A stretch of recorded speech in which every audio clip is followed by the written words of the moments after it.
Welcome to Leadership Bites with myself, your host, Guy Bloom. This is a leadership podcast where I have conversations with colleagues, I chat with guests, and sometimes there'll be just me talking. You can connect with me at livingbrave.com, and when you enjoy the episode, subscribe and please tell everyone. So, Pepyn, it is great to have you on this episode of Leadership Bites. And, I always start these things off by saying I know who you are, because I do. And obviously we've chatted to get you here. But just for the people that haven't heard of you and what you're about, just introduce yourself. Well, Guy, thank you very much for having me on your podcast. So, I've been working the last 40 years. And of that 40 years, I spent 30 years basically leading transformations and restructuring missions, typically in challenging situations for the companies. And then, after having done that for 30 years, going at more or less 200 miles an hour over the course of those 30 years, for a number of reasons, I then took some time out and I wrote a book. That's how, we came to where we are today, so to speak, you and I. Okay. Now I've got, I'll read that out. So your new book, Business Leadership Under Fire, 9 Steps to Rescue and Transform Organizations.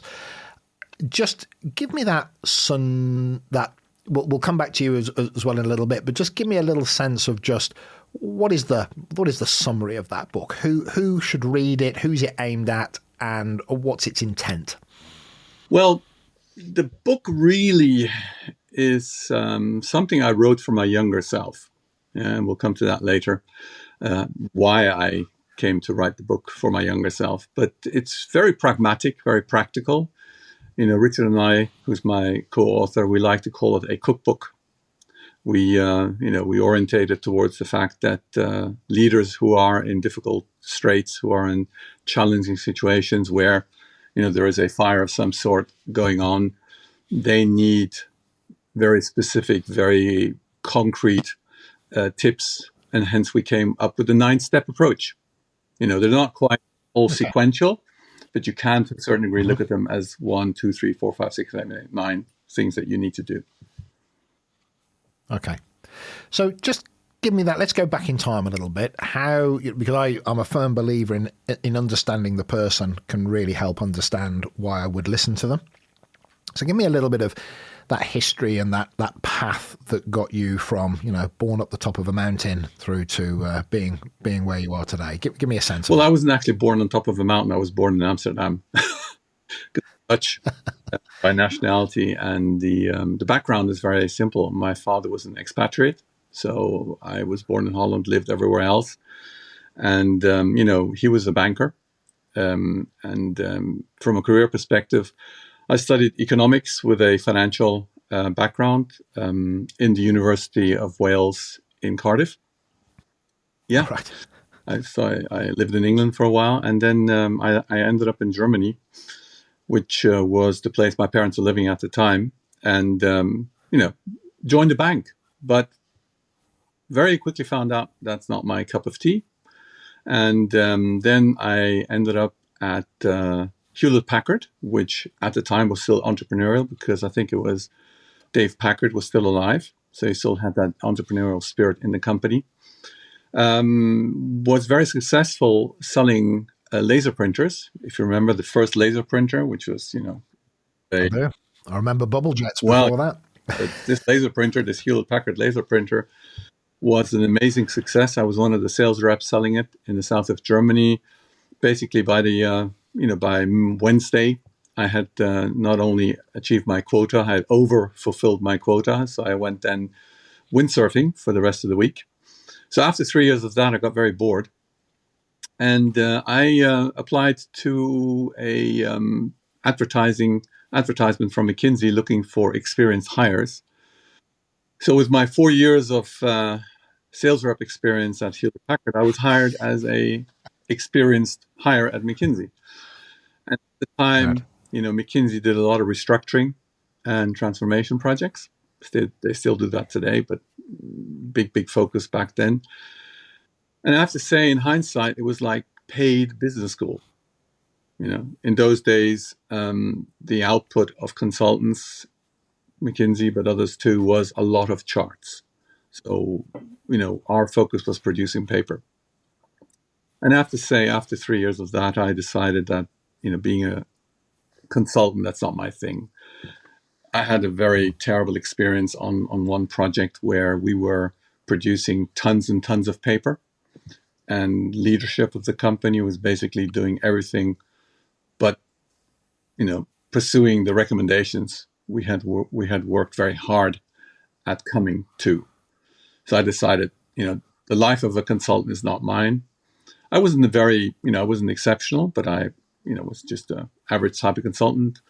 Nevertheless, I decided this is not me. And then at the time we had German unification, guys. So it was, 89 and 90, yeah. Very, very exciting time in Germany. So I was an entrepreneur for a couple of years in the real estate sector, which was, at the time, one of the things that was booming. However, to be honest, I got bored very quickly there with that as well, because, real estate business is not mine. And by a number of flukes, I landed in a company, a former East German Kombinat, as the Germans would call it, which was responsible for the technical ceramics business was responsible for the technical ceramics business in Eastern Germany. And that was, basically a disaster area. Here we had a small company. It had about 50 million of revenue, 50 million euros of revenue, with 50 million euros of losses. So for every revenue euro, we had a euro of losses. So figuratively speaking, I jumped in. I did this of my own free will. I jumped into the deep, cold end of the pool. And the only thing I had going for me was the fact that I was, a 3-year McKinsey alumni.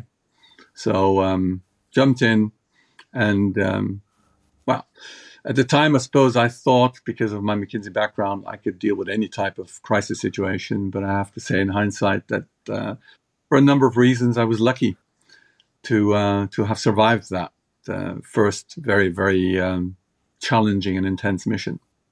And that kind of got me off on this journey that I've been on ever since. And, the situation at this company was that I had a few, let's call them team members, bosses, who were very experienced and helped me through this.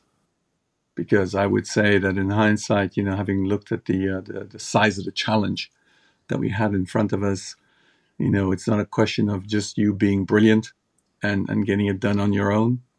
It's really about you having the right team. And I was, thank God, embedded in a great team of people. So we actually managed to turn this company around, which was an incredible feat, because it was a totally underinvested business. And as the East German economy had been then unified into the West German economy, the biggest problem we faced was that we were not able to compete on, the basis that the currency unification had created for the Eastern German economy. So we really needed very quickly to transform this company, get it to a level where it would be able to compete both with West German competitors, but also international competitors. So 4 years later, we had turned it around. We had turned that 50 million loss into a 3 million profit. We had improved revenue to 60 million, and we were able to sell it for a positive enterprise value. So that was the experience that got me going, so to speak. So over the years, when you say that journey, I know that takes on board a whole gamut of trials, tribulations, things that you've had to navigate and learn from. So I'd be interested in how, I suppose I don't know about for you, but recognizing that you have something to say and not feeling presumptuous about offering it is an interesting sort of step, actually. And I just wonder how that sort of came to you around, I've got something to say that I think isn't just about my ego, but is about actually offering some value to the world. So how did you come to that decision to, write a book? And because there's always a risk, right, when you put something into the world that people are going to react to it. So what were the stepping stones to the book? Well, I suppose, as I said in the beginning, after that first really intense mission, which we were able to achieve very successfully, I did a whole number of other transformations. And it was more or less, driving at 200 miles an hour for then the next 26 years, if I deduct the first 4 years for that first mission. And then suddenly a number of things happened. One, my last mission wasn't the most successful one. We had positive results, but in hindsight, I think we could have done better. And then at the same time, we had Corona and the lockdown. So I'd left that last mission. I was sitting at home. I had just spent 4 weeks playing primary school teacher for our youngest kid. We have 4 kids. Yeah. By the way, hell on earth, because I have to say, trying to teach a 6-year-old basics. Wow. I have a lot of respect for teachers today after that. Well, I learned that they changed maths since I last did it. So it's like, that's not how I learned it. And my brain exploded. So yeah, it was also just a question of dealing, with a 6-year-old. But so, there is that. He went back to school, thank God, which is great. I was very relieved when that happened. Yes. I then sat down and thought to myself, okay, now you have the time to really think about looking back on all the things you've done. What was good? What was not so good? And then there was also an element which was a bit of a, if you will, hobby of mine that I had picked up, the last 3-4 years in my leadership missions before that break, where I had started to look at crossover learnings from the military. I had met, a gentleman called Tim Collins, who is a very well-known Colonel Tim Collins, yeah. Yeah, Colonel Tim Collins, the one with the rousing speech on the eve of the invasion. I use it on my workshops. It's something I reference, absolutely. Yeah. And I had invited him to a number of our management meetings to speak. And through this, I had gotten to know him. And we had discussed, because that's also one of his big things. We had discussed, where are the parallels between the military and business? And he gave me a lot of insights, into the fact that there were a whole number of interesting parallels. So, with that kind of also in the back of my mind, I then approached him and said, look, Tim, I have this idea about a book about learnings from business, but also using some best practices as crossovers from the military. And I want to kind of write a really practical book. And he introduced me to Richard Wesley, who was a former colleague of his. Obviously, they had both been in the military. And that's how the whole book project came about. So the idea of, on the one hand, as I said to you before, writing this book for that younger me. So the idea really was, what would have been a great book to have had 30 years ago, as I started that mission for that East German technical ceramics business? What would have been great pointers, tips, maybe also structuring of how to approach certain things. And the learnings also from other missions, as I said to you before, it's not always a question of looking only at successes, but also of failures. Yeah. There's a famous saying in the sense of, how you learn from both successes and failures is what really allows you to improve. So yes. All that kind of played into the idea and ultimately the I would say purpose of the book, to then, as I said to you before, really write something practical and pragmatic. So I got together with Richard. By the way, in the beginning, we were doing this by way of Zoom. We hadn't actually met because of lockdown. when we started the process of writing the book. We had done this all digitally. But that's how the whole project came to be. And because, Richard being a very practical guy, considering he had seen a lot of action, he's been to Bosnia, he's been to Afghanistan a number of times. So this was somebody, who was from the trenches. And I, so with my background, had always been, out there where, let's say, things were moving very quickly. And I think I picked up one of your guests who talked about masters of uncertainty. That was the deal. And that was a little bit the environment, I suppose, that I always had experience as a leader in transformation and restructuring situations. So all that kind of played into this idea of writing a practical book, something you can give to a young leader who can then use this as a source of structure, of process, of ideas, of maybe how to approach what some people may think are complex topics. So what's your favorite part of that book? Well, I think one of the interesting things, and I don't also have 100% achievement track record. I'm at 80, 90%.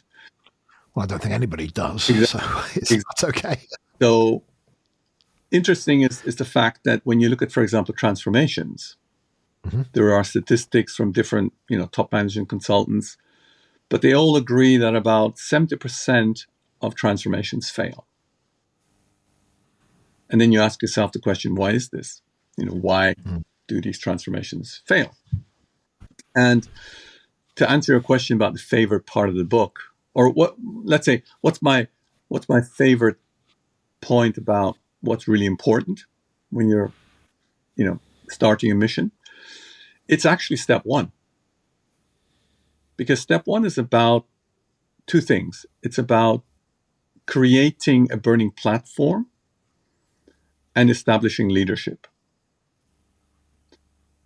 Creating the burning platform is a key topic that you need to get an organization to realize that they need to change. So in the book, we talk about the why.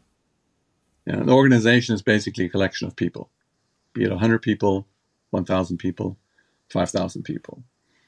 And most companies that are in trouble, that need restructuring, that need a transformation, have fallen into what I would call a comfort zone. So the organization, the people, potentially in the past, they had done things well, they had been successful, but now things have changed and the numbers are not looking good. The company is in trouble. Nevertheless, people in the company will be sitting there and not necessarily saying to themselves, I need to change, but rather in a waiting mode and looking at the leadership and then waiting for them to do something. So in this first step, one of the key things is to get people mentally ready for change, to explain to them why they need to get off their backsides and change something. So this burning platform is a key thing. The second is the fact that as a leader, you need to kind of convince people that you're the person, you're the right person. And writing the book, I also did, I research on psychology, and the interesting thing about people, about humans in general, is that they actually want to be led. People want to be led. However, to lead well, you need to do three things. One, you need to project that you are a safe pair of hands, that people have the feeling that you know what you're, doing with this company. Second thing, interesting topic, simple communication, simple message. Third thing is to project that you have a plan to fix the thing, to fix the problem. So, burning platform to get people out of the comfort zone. First thing. Second thing, project leadership. First step of any successful transformation. So, answering your question, that's what I always focus on, because that's the key. Get that right, you're not home free, but you've got momentum. Get that wrong, you're in trouble. Well, when I think about burning platforms, I always think there's a big difference between that classic knowing doing gap, as in intellectually I know I should get fitter, but am I? That might be, something that could be challenged.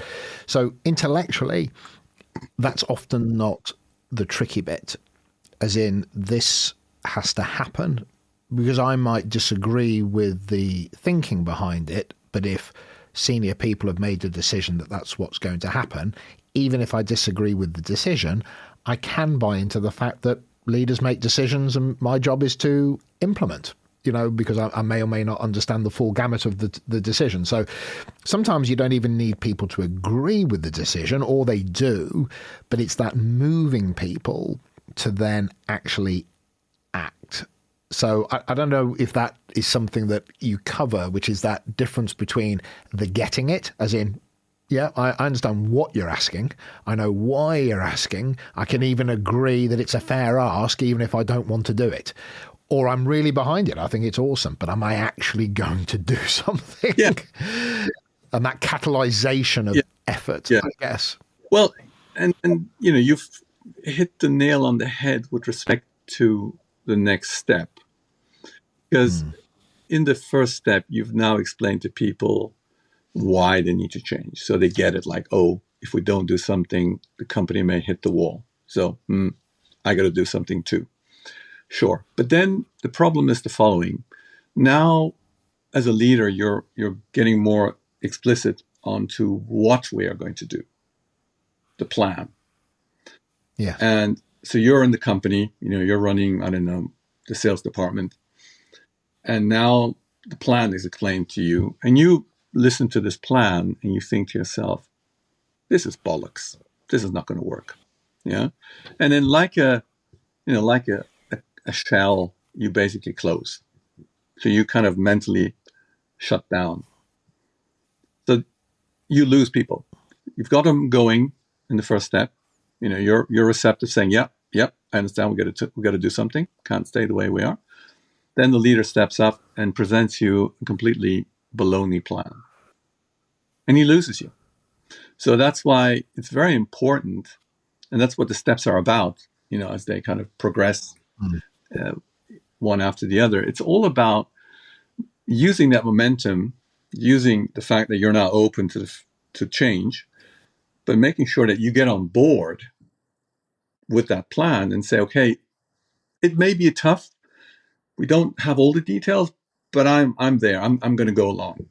Or, somebody telling you a plan which you think is completely bonkers, and then the leader losing you, and you're basically, shutting back down. And that's leadership. So bring to life for me. I'm very interested in that commercial business leader and that military leader. Yeah.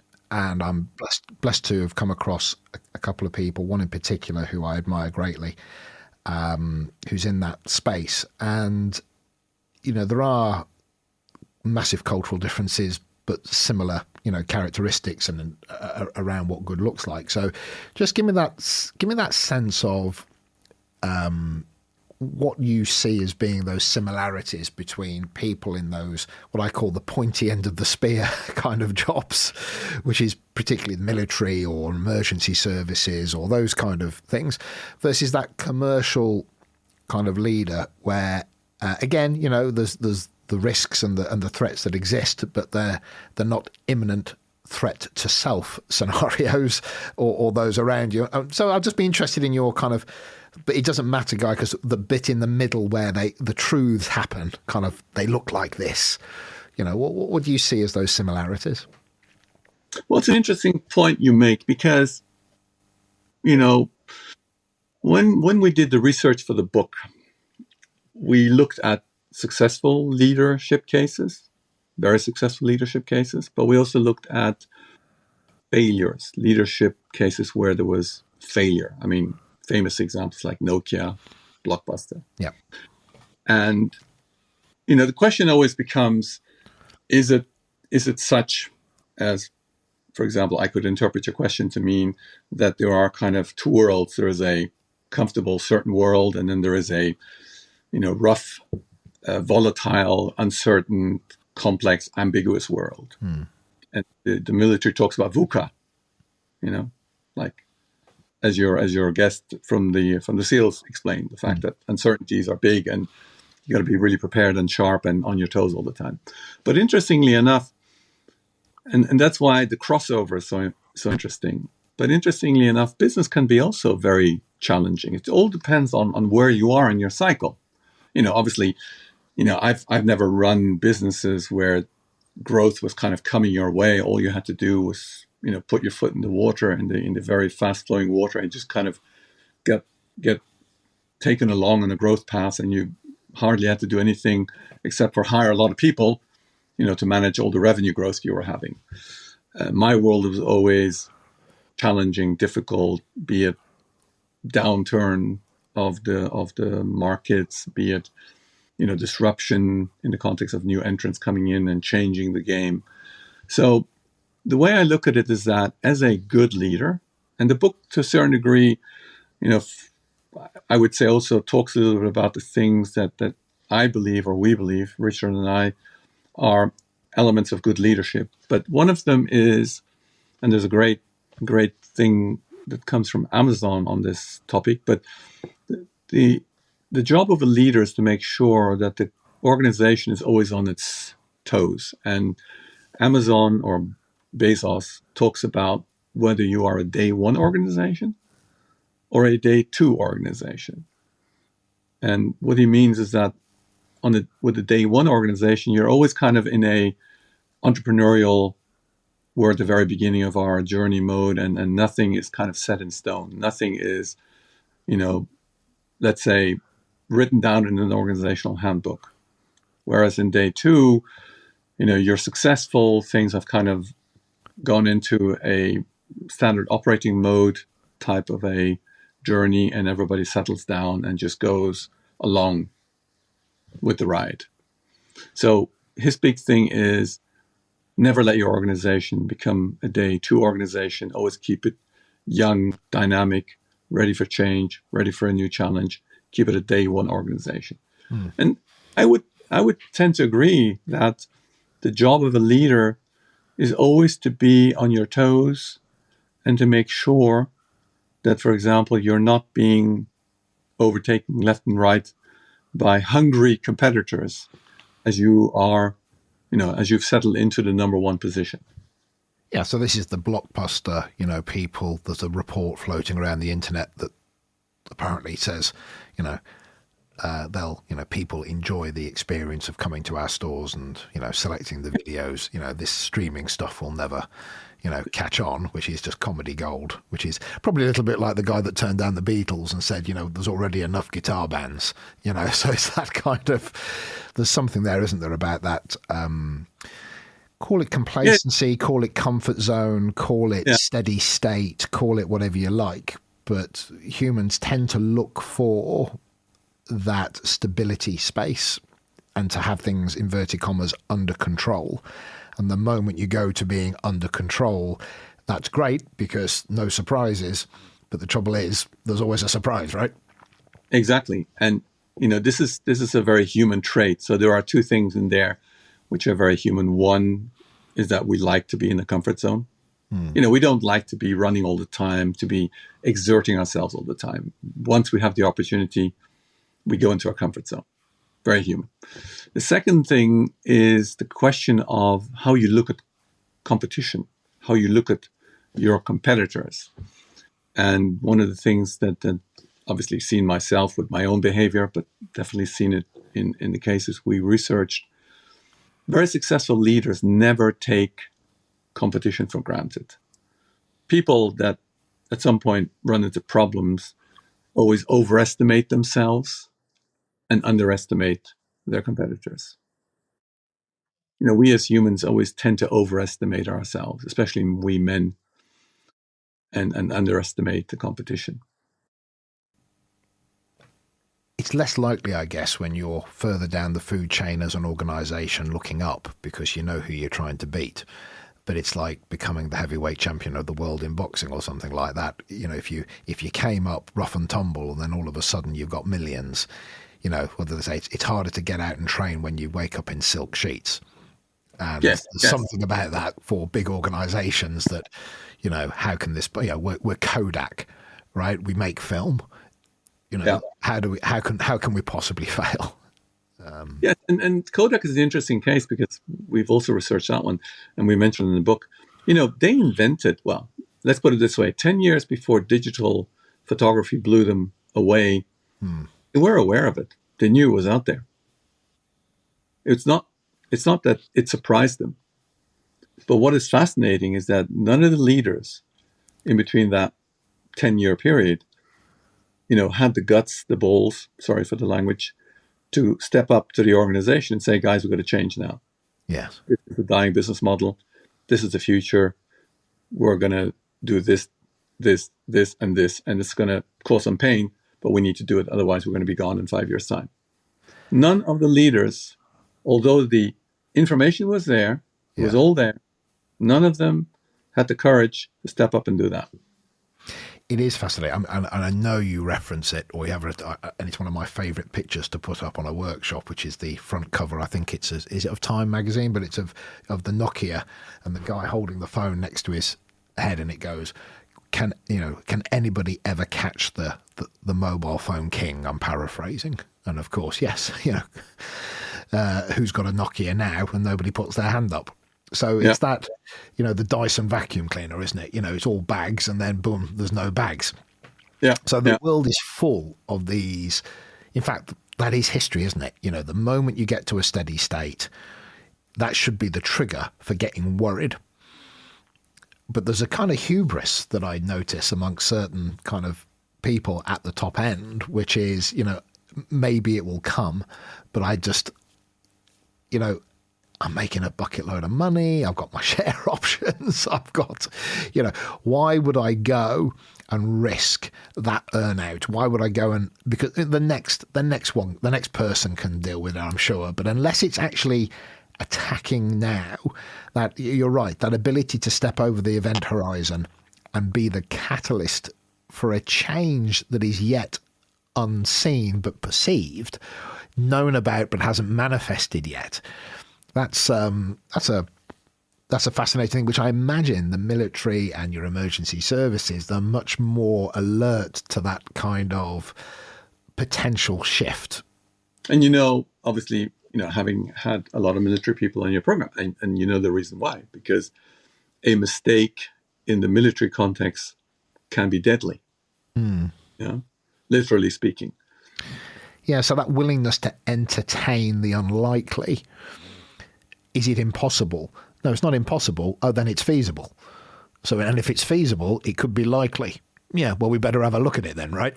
Which is, so those timelines, because it's people's lives and etc. So, yeah, I think that, is it impossible? No.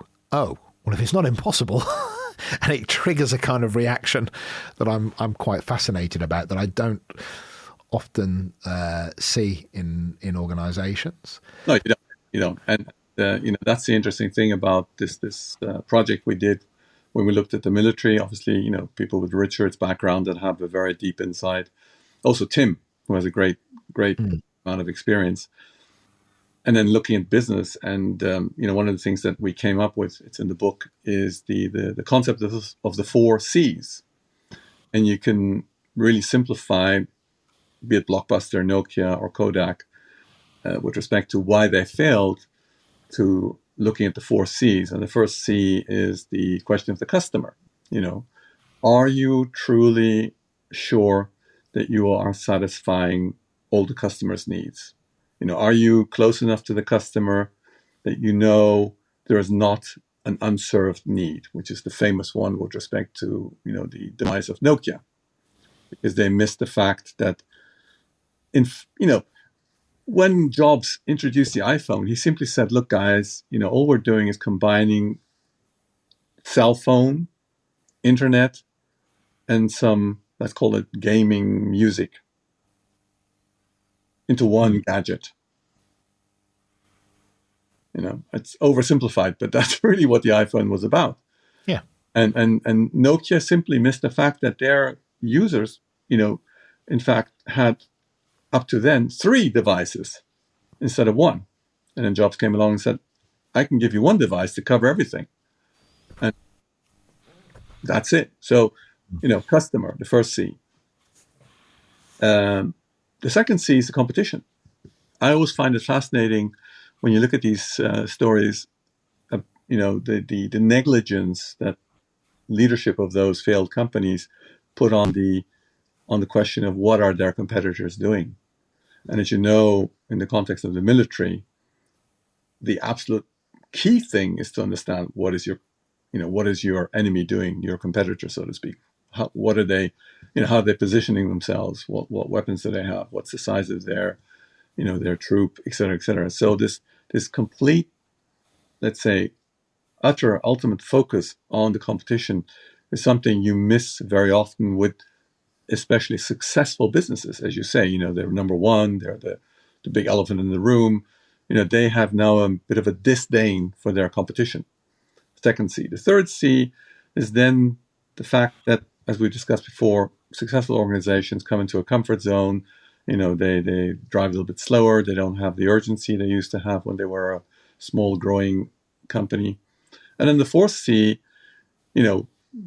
it's cowardice or courage. It's about then when you are in these troubled situations to do the right thing, even if it's a big, bold move. Yeah, and I think that's it, isn't it? It's this. I talk about 4 factors: trust, accountability, bravery, and connection. So there's a similarity in some of those. But that connection piece is around the willingness to contribute outside of your own need. And at a senior level, that's not just about helping the person next to you. That's about verbalizing in a brave way the things that you perceive to be that maybe nobody else wants to talk about. And cowardice is a great word, actually, because I think almost people would reject the idea of being a coward, because that's a big word. But I think it's important, actually. I like it because what it does is you reject it, but let's understand what that is. There's something that you should be talking about. You're not prepared to talk about it because of the perceived repercussions that it might do to your brand or being a disturbance in the force. Therefore, you're not talking about it. No, I'm not. Well, what's that called then? So you don't want to take the word on because actually it means a lot. But if you reflect on what you're doing as an individual or a team, that's exactly what it might be. And, there's a famous example in the UK, Marks and Spencer's. It's quite clear that today there is no logic in having food and fashion under one roof. All the competition is organized differently. Now, Marks and Sparks is of late, I think, doing fairly well again, but there were many years when they were just going in one direction only, which was downward. Yes. But nevertheless, all managers always stuck to the idea of keeping it together, of not making the bold, very big move to separate the two businesses. And that is a classic example of cowardice. They just didn't want to do it. They were scared to go there and do that. It's so radical. They just weren't brave enough. It's interesting because I think cowardice is an interesting, so it's a fantastic word because if nothing else, it triggers a very adult conversation as to what we may or may not be doing. But it is fascinating to see organizations or individuals potentially crash and burn doing what they know is not working, but not having the bravery to do the thing that they're scared of, even though the thing that they're doing is fundamentally not working. And that's very interesting to come out of and I notice that in personal relationships, you see people in a relationship that's not working. They really should be exiting that relationship, for whatever reasons, but they don't because the fear of the unknown is outweighing their fear of the failure that they're comfortable with. Yeah. It's a very human thing it takes, and this is why, be it bravery as the counterweight to cowardice, but that willingness to step into that space and come out of your comfort zone, those are easily said things, but they hit deep with the human being, I think. Yes, and it's interesting when you now, go into the corporate professional world. So in the personal environment, personal setting, it's more complicated. But when you are paid to run a company, you're the leader. What's your job? As a leader, you're basically being paid to make decisions. Like, do I go left? Do I go right? And again, when we did research for the book, I've become a bit of a hobby psychologist, nowhere near the level of a professional psychologist, but reading up on these things about how do people make decisions. Well, one of the things you learn is that decision making is a cognitive process where rationality is important. However, we humans have many cognitive biases. I read somewhere it's up to 50, but if you look at, let's say, the key ones, they talk about 12 cognitive biases. And I'll give you one example. It's a fascinating bias because we're all victim to it, which is called the anchoring bias. And the anchoring bias says that the first information that you receive disproportionately influences later judgments. So you meet somebody for the first time. For whatever reason, that person is unshaven, has not brushed its teeth, and just looks a little bit, I would say, messy, rough. Next time you meet the person, even though has been to the hairdresser, smells great, has a fantastic suit on or dress, you still have that first impression in the back of your mind. It's very difficult to get rid of that first impression. It's a rationally speaking, you shouldn't do that, but you do. And there are others like the bandwagoning effect, where you are believing and doing things that other people are also in favor of. So you're basically following the herd. So manager, you should really be making your decisions on the basis of the current facts, the new information, and not be influenced by biases. But you are. You're effectively influenced by biases. I think I've, being the years or the decades I've been doing development, there's a strong sense of giving people strong methods and methodologies so they can give good feedback, they can coach people properly, so you're giving them the competence and the craft to do that. And I think in the kind of psychology space, I'm always slightly nervous when people use the word neuroscience or something like that, because it seems to mean that when they say that, it's almost whatever I say next is now fundamentally true because I've used the word neuroscience. So I always slightly worry when somebody says that. But if we can do away maybe with the what might be popular in the moment, there are definitely a set of human behaviours that when individuals and teams understand that these are kind of hot-wired in, it's not even about your craft or your competence in your role. These sit within you as, if you've got arms and legs, it's probably to a greater or lesser degree, there's a volume control of truth here. And that being able to look at what is maybe operating at a relatively unconscious level, but having the conversations about it. And I think that something like the anchoring bias or whatever it may be, when that product came into our market and it was not very well put together and they hadn't really thought it through, we dismissed it. Well, it's 3 years on. So actually, what are they doing now? Are we looking at them through the same lens as when we first met them? Actually, maybe are we going to get a bite on the bum here if we're not careful because they suddenly relaunch, but actually it's now 2.0 and the darn thing's way more effective than what we're doing, etc. So this willingness to give space to not just tactical, what are we doing today, what are we doing tomorrow, but this, what I sort of class as that event horizon stuff, that stuff that's over the corner, or sort of around the corner, over the horizon. That's a hard thing to do for an individual who's got a lot of work, who's incredibly busy. for a team who's fixated on actions and that sometimes quite short-term turnaround of outputs. And I think that's the real maturity of, that phrase busy fools, right? But that's a bit harsh. But people get enamored, or they get their validation, even at the most senior levels, maybe even more so from the most senior. Look how busy I am. But that's... Yes. Yeah. And it's hard to pull out of that. There's a craft to taking stock, and for a team to go, are we able to create a space for reflection on things as yet unknown?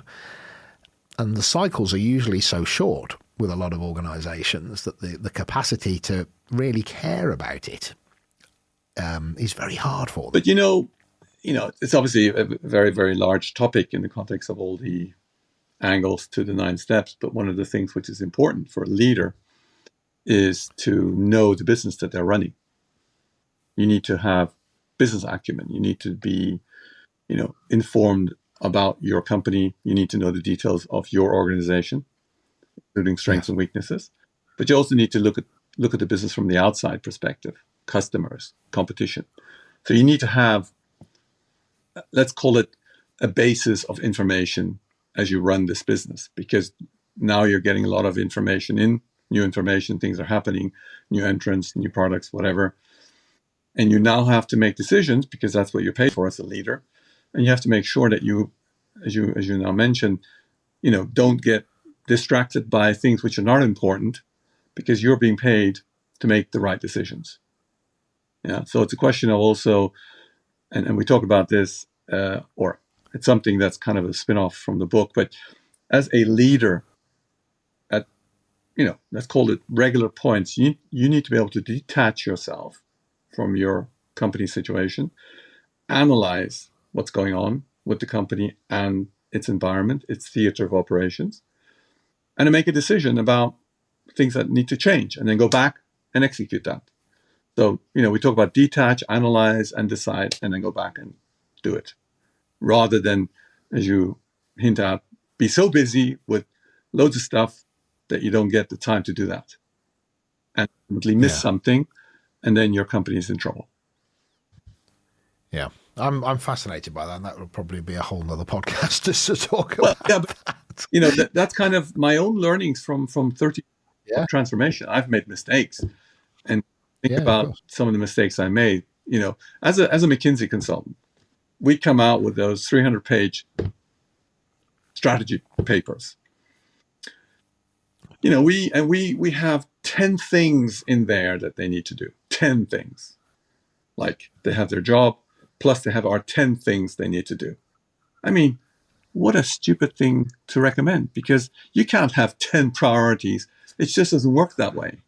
You need to have one priority, the main aim, the first thing you got to get done. So there you already have this interesting phenomenon of the crossover from the military, which is, it's always a bad idea, as we've seen in history, to try to fight 2 people at the same time. Yeah, how often does that work out? Exactly. Right? Yeah. But when don't try to do 2 things which are challenging uphill battles at the same time. There's a great phrase which somebody shared with me once, which is, if you try and chase 2 rabbits, you won't catch either of them. And I love that phrase. And the amount of times I've sat in an executive team and gone, I've been overwhelmed by the workload. As an observer, I've been overwhelmed by the project list, the actions in play, and their sense of frustration at the fact that very often, which is when I get called in, they're not completing them.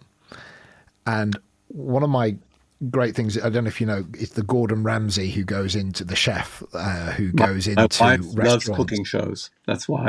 Right. And he goes in and he's got a show, which I can't remember what it's called, but he goes into restaurants that are failing and he gets them back on the right foot. And the first thing he does is looks at the menu. And most of the time, they've got about 50 dishes on there that they do.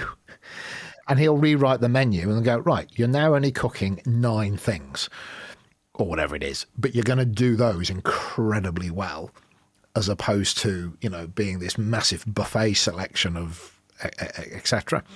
And it's always about reduction. It's always about simplicity. It's always about not overcomplicating. It's always about. So it's good to hear that you say those things and that comes through, because I think it just is universally true. We can only cope with so many things, and if we try and do more.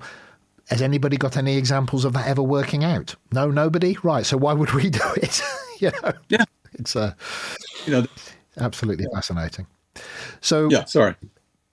So no, Pepyn, I'm looking at time and just alert to the fact that, I always say this, with a bottle of wine and the right food, I go all weekend with these things. So I have to be a bit careful. So the book is available on Amazon, I'm sure. Yeah, and we have a website as well, www.businessleadershipundefire.com.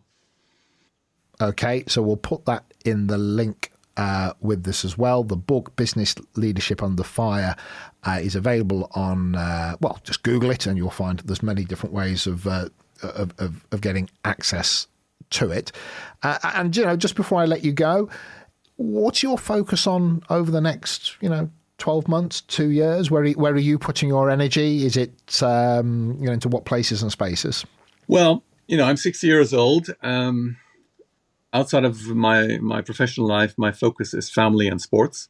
I heard from one of your podcasts that you're also, that you do, boxing, kickboxing. You don't do MMA? No, I'm 52 years old. I'm not an idiot. I do kickboxing and self-defense. It's great to challenge your mind and your body.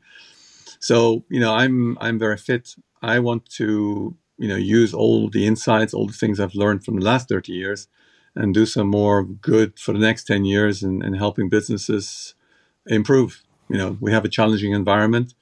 So there's a lot of transformations out there that need to be done. So that's my focus, to go out there and help. Fantastic. I love that. So listen, Pepyn, I'm going to say thank you for just taking some time out, and I'll just keep you on just in a moment just to make sure everything's uploaded, because if you want to see a grown man cry, if this goes wrong, then that's what'll happen. So just from me to you and just the listeners that are listening to us right now, just thank you so much for being on the podcast. Really appreciate it. Thank you for having me. Much enjoyed it. That's it. So I hope you enjoyed the episode. Please share so others get to hear about us, and subscribe so you keep up to date on new episodes. Also visit livingbrave.com if you want to connect with me and find out more about executive coaching, team effectiveness and changing culture. Oh, and of course you can buy my book Living Brave Leadership on Amazon. So on that note, see you soon.